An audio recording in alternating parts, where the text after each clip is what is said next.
next guest is one of the biggest stars on the planet. Please welcome my friend Beyoncé.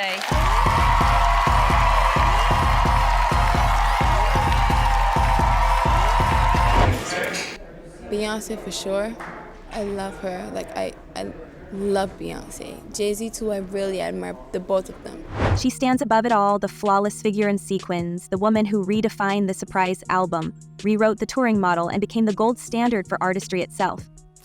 Beyoncé, the woman with a reported $1.8 billion attached to her name, still looks like the unshakable queen when she steps on stage. Yet beneath that gilded surface, cracks have begun to spread. It is a stunning contradiction. The same visionary who changed the entire music industry now watches her empire of side ventures slip through her fingers.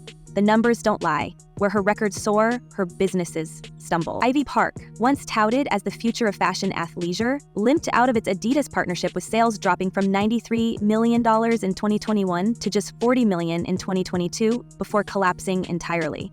Secret, the much-hyped hair care line launched alongside her mother, has drawn curiosity, but not the frenzy that once made anything touched by Beyoncé sell out instantly. For an icon who could make the world stop with a single unannounced album, this quiet consumer indifference is deafening. I hear that you're a big fan of Beyoncé. And the dissonance is hard to reconcile. We've seen her Cowboy Carter tour ignite Black entrepreneurship across the country, small businesses thriving by channeling her Western aesthetic into booming side hustles. We've watched her concerts rake in over $500 million, breaking records with ease. How, then, can a figure this powerful fail in business where others thrive? The answer may lie in the inner circle, where whispers of sabotage and family entanglements paint a murkier picture. And here, Tina Knowles, Beyoncé's mother, steps onto the stage of speculation. On Meghan Markle's podcast, Tina admitted she tends to fold when disagreements with her daughter turn sharp. "I'm the one to always cave. It's her business, so she gets to win," Tina confessed. On the surface, it sounds like motherly devotion, the instinct to never fracture closeness with her children. But some insiders see a different dynamic. Tina's heavy hand in steering decisions, even when Beyoncé herself hesitates, might be quietly dragging her into risky waters. Secret, after all, wasn't Beyoncé's idea alone. Tina admitted it took convincing, years of pushing, before her daughter agreed to join the venture. Was this maternal persistence the gentle sabotage that forced Beyoncé into a project she never truly wanted? I want to ask you about Jay-Z's album. I think it's genius. Like all of his projects, I thought it was really great. We have to consider the emotional weight here. Tina's background as a salon owner and stylist gave her authority in the hair care world. Yet what makes sense as a passion project for a 71-year-old mother doesn't necessarily translate into global dominance for a pop star who already has too many crowns to balance. By caving in arguments but still planting the seed of direction, Tina may be both shielding and shackling her daughter at the same time. That public quote, "she gets to win," was meant to sound like deference, but to critics it reveals the opposite. A queen who must win against her own mother in business decisions is already trapped in a dangerous game of family politics disguised as loyalty. If Beyoncé is surrounded by voices that always bend, the risk is that she stands on a pedestal built on silence and unchallenged decisions. And I'm not saying allegedly. Oh. Okay, I'm saying, Sean Carter, you're a piece of shit. Taking Pimp C wasn't bad enough. You just want to go down there and you want to just remove all of the balls from every real gangster in Houston. And then there's Jay-Z. The man who once embodied the perfect partner in both music and empire building is now a question mark in the Ivy Park implosion. Rumors swirl that his behind-the-scenes interference added confusion and division, just as Adidas expected streamlined leadership. Some insiders whisper that Beyoncé envisioned Ivy Park as her own independent kingdom, while Jay-Z's long shadow as mogul-in-chief complicated negotiations and created second-guessing within the partnership. The end result? A brand that began with explosive launches, fizzled out with declining sales and a public split.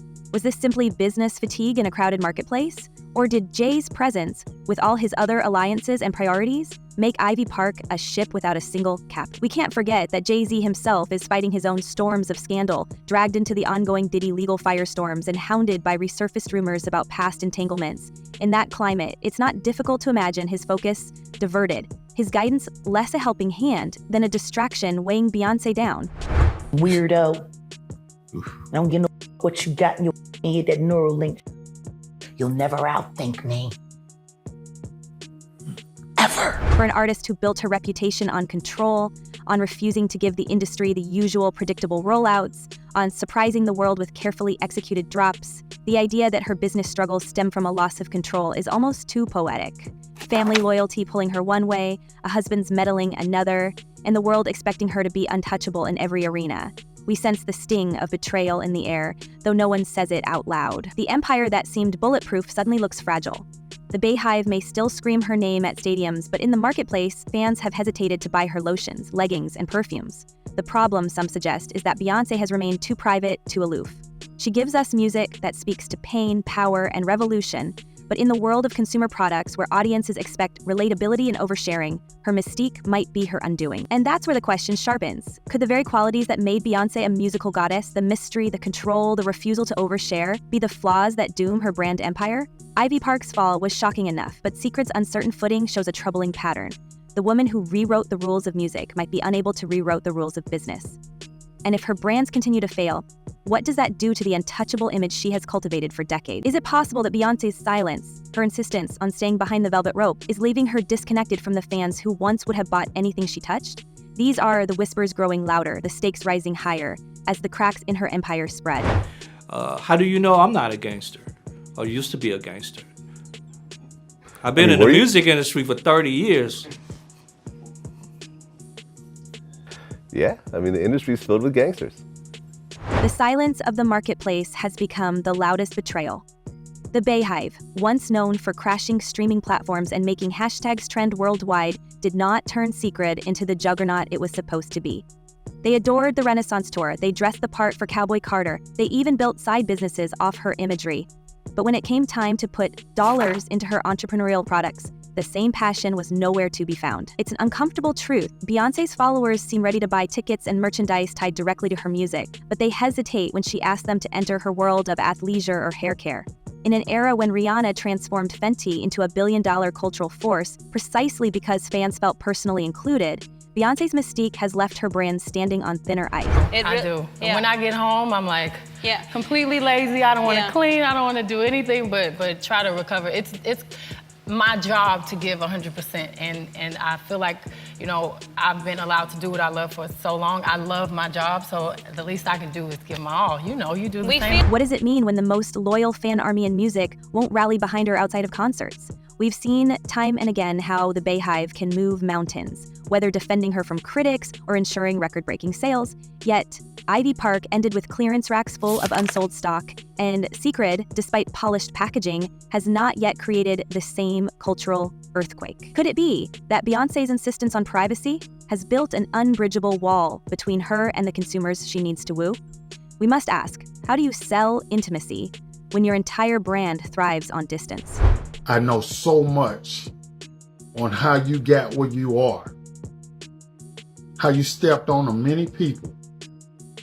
Behind the glamour, there's the haunting question of how these setbacks affect her personally. We know Beyoncé as the perfectionist who never cracks in public, but even icons can bleed in private. A woman who has mastered every note, every step, every visual is now confronted with failure in an arena she cannot fully control. Industry insiders whisper that these disappointments have made her more withdrawn, wary of trusting even those closest to her. And who surrounds her now? On one side, Tina Knowles, steering decisions with maternal authority disguised as surrender. On the other, Jay-Z, weighed down by rumors and controversies of his own, casting shadows across her attempts to build independent ventures. The Tina takeover whispers suggest a daughter still beholden to her mother's persistence, even as it risks pulling her in directions that clash with her instincts. Add Jay's alleged interference in Ivy Park to the mix, and what emerges is a woman caught between two powerful figures who both claim to know what's best for her.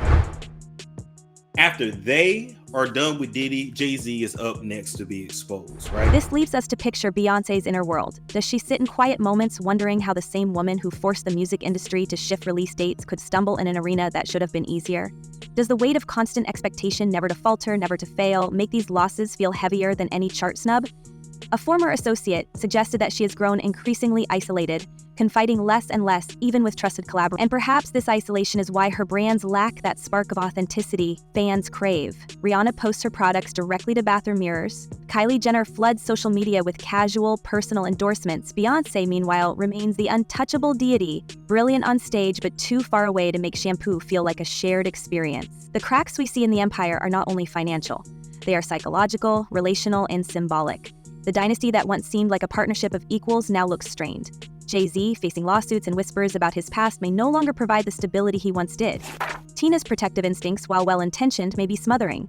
Solange, always fiercely independent, offers little public support in these ventures. In short, Beyoncé, the woman who commands millions, may feel profoundly alone in navigating a business landscape that refuses to bend the way music did. This morning, rap mogul Jay-Z is denying allegations he assaulted a 13-year-old girl alongside rapper Sean Diddy Combs. That civil lawsuit filed against Combs in October was amended Sunday to include Jay-Z. The accuser, identified only as Jane Doe, says she was assaulted by both men. And that loneliness feeds the darker speculation. Is this why she clings even harder to control in her art? Stripping back press appearances, eliminating interviews, keeping the world at bay? Some insiders believe she fears that letting people too close will expose the fractures behind the carefully managed facade. Others argue that her refusal to engage openly is precisely why her ventures falter. Because in today's economy, people buy into personalities, not just products. And when the personality is locked behind a velvet rope, the connection never lands. No, this part is not alleged. Jay-Z and his team, they have been ducking and dodging, taking the deal. Her perfectionism is legendary, the very trait that pushed her to reshape the music industry itself. Every visual, every vocal take, every costume choice is weighed, refined, and often reworked until it matches an impossible standard. This discipline has gifted the world cultural moments like Lemonade and Renaissance, work so carefully constructed they feel timeless. Yet what makes perfection an asset on stage can mutate into a liability behind the boardroom table. In business, delays and secrecy can mean lost opportunities, and collaborators, accustomed to the rapid pace of consumer trends, may struggle under the pressure of her need for flawless execution. This insistence on control is not limited to timing, it extends into how much of the process she reveals. While competitors in the beauty and fashion world flood social media with behind-the-scenes access, Beyoncé maintains a fortress of secrecy. For albums, this aura of surprise fuels anticipation. For hair care or lifestyle products, it creates confusion. Consumers and collaborators are left guessing, disconnected from the intimacy that drives most modern brand loyalty. The same instinct that made her a master of dramatic rollouts may be smothering the organic, messy growth that businesses often need to succeed. I'm an artist that makes albums. That's it. People don't make albums anymore. They don't make albums. They just try to sell a bunch of little quick singles and they burn out and they put out a new one and they burn out and they put out a new one. People don't even listen to a body of work anymore. Inside the boardroom, whispers suggest that her refusal to delegate has worn thin. Potential partners, investors, and advisors are said to be dazzled by her presence but frustrated by her process. When every decision funnels back to one person, momentum slows. Competitors like Rihanna or the Kardashians thrive because they build sprawling teams empowered to make quick calls, adapt to trends, and keep product cycles alive.